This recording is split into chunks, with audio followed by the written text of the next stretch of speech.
मुस्लिम vote bank पर BJP ने की बड़ी तैयारी। सोनिया राहुल को होगी टेंशन, क्या फेल हो जाएगा अखिलेश का मिशन? खत्म किया जाएगा बुलडोजर का डर, यूपी में क्लीन स्वीप करने का इरादा, मुस्लिमों से दिल जीतने का वादा। ऐसे पूरा होगा 400 प्लस का टारगेट। 20 करोड़ मुसलमानों के मोदी भाईजान, लोकसभा चुनाव का सबसे नया प्लान। मुसलमानों को इग्नोर नहीं करेगा भगवा दल, संघ ने दे दिया सबसे बड़ा समाधान। राहुल के बगल में खुलेगी मोदी की मोहब्बत वाली दुकान। लोकसभा चुनाव में जीत हासिल करने के लिए लखनऊ में बीजेपी का लगातार 3 दिन तक मंथन चला और प्लान बना कि भले ही राम मंदिर से पूरा हिंदू वोट कैप्चर हो जाएगा, लेकिन मुस्लिमों को पूरी तरह इग्नोर नहीं किया जाएगा। बीजेपी के सभी मोर्चों के पदाधिकारी बैठक में शामिल हुए और 72 घंटे के मंथन में 2024 का एजेंडा सेट किया गया।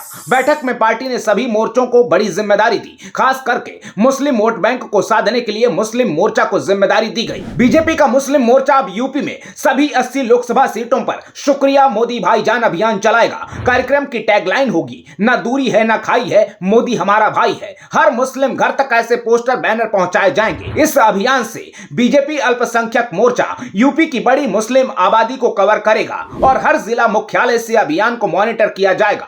बीजेपी का अल्पसंख्यक मोर्चा शुक्रिया भाईजान अभियान में महिलाओं को आगे करेगा। यूपी की सभी 80 लोकसभा सीटों पर 1000 मुस्लिम महिलाएं कार्यक्रम में शामिल होंगी। ये मुस्लिम महिलाएं 3 तलाक, हज कोटा समेत बीजेपी के मुसलमानों के हित में किए गए सारे काम गिनाएंगी। इसके अलावा बीजेपी का अल्पसंख्यक मोर्चा स्नेह संवाद कार्यक्रम करेगा। मोदी और योगी सरकार की योजनाओं के लाभार्थियों से सीधी बातचीत की जाएगी। अभियान के तहत ज्यादा से ज्यादा मुसलमानों को नमो ऐप से जोड़ा जाएगा। नमो मित्र सभी जिलों में नमो ऐप वॉलंटियर के साथ जुड़कर काम करेंगे। विकसित भारत के रोड मैप और बिना भेदभाव वाली व्यवस्था के बारे में बताएंगे। कुल मिलाकर लखनऊ की मीटिंग में यूपी बीजेपी की टॉप लीडरशिप ने विस्तारकों के साथ डिटेल में बात की और मुस्लिम समाज के साथ सभी वर्ग को एकजुट करने की रणनीति तैयार की गई। विस्तारकों से कहा गया कि किसी भी स्तर पर जाकर लोकसभा चुनाव से पहले हर बूथ को मजबूत करना होगा। देश की सभी 543 लोकसभा सीटों के लिए बीजेपी ने अब तक 4000 विस्तारक तय किए हैं। यूपी की सभी 403 विधानसभा और 80 लोकसभा सीटों पर विस्तारकों की अहम भूमिका होगी।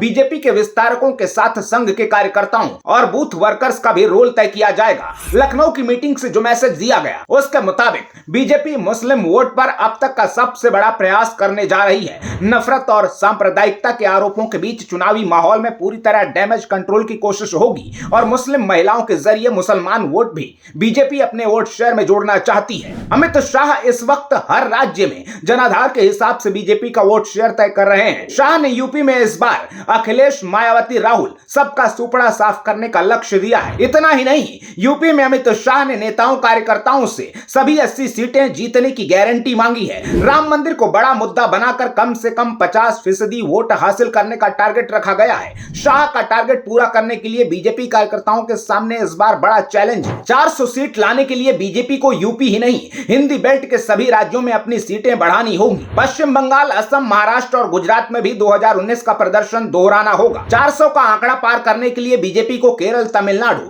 तेलंगाना, आंध्र प्रदेश में भी 10-10 सीटें लानी होंगी। दक्षिण के इन 4 राज्यों की 118 सीटों में से बीजेपी के पास अभी सिर्फ 4 सीटें हैं जो तेलंगाना में मिली थी। प्रचंड मोदी लहर के बावजूद कई बड़े राज्य ऐसे हैं जहां बीजेपी का खाता भी नहीं खुला। ऐसे में क्या शाह का 400 प्लस वाला चमत्कार हो पाएगा और राम मंदिर के साथ बीजेपी मोदी भाईजान वाले प्रयोग को कैसे कारगर बना पाएगी? इसे लेकर आप अपनी राय जरूर बताइएगा। आते रहिए। जय हिंद।